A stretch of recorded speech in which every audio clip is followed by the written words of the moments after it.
Hi, my name is Harriet Mawea. I work for IFPRI's African region as a research officer, and I'm based in Nairobi, Kenya. I support various research topics on food systems and agricultural value chains with a focus on gender. Now, gender refers to the socially constructed roles, behaviors, and identities of female and male, which influence the way men and women engage in agricultural value chains and food systems at large.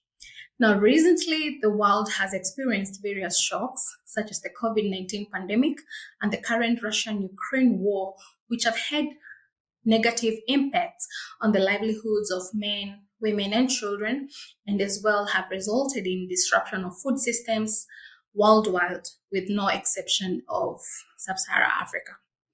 Now, for instance, during the COVID-19 pandemic, various governments in Sub-Saharan Africa set measures to curb the spread of the pandemic, such as restrictions of movements. However, these measures, as much as they aided in curbing the spread of the disease, had negative impacts on the livelihoods of men and women in both urban and rural areas. A study on the gendered impacts of COVID-19 in Sub-Saharan Africa, specifically in Niger, Rwanda, Uganda, and Kenya, conducted during the different stages of the pandemic in rural setups, indicated that over 80% of both men and women who were interviewed experienced income loss during the pandemic.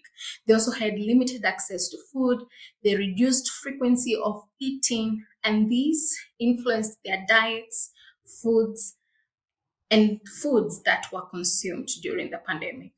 As well, the study found that there were high cases of observed teenage marriages and pregnancies for teenage girls during the pandemic.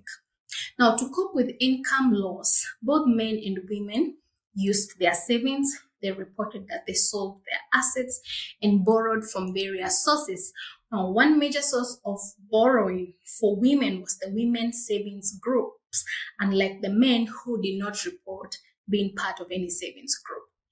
Now, the current results indicate the need for policies and interventions, such as extended social protection programs in rural areas, which are targeted to women and girls, the need to strengthen women's financial inclusions, and also ensuring continued education opportunities, especially for at-risk adolescent girls. And these interventions, they must be tailored to the specific needs of men and women, boys and girls during various shocks for increased resilience and sustainability of food systems in Sub-Saharan Africa.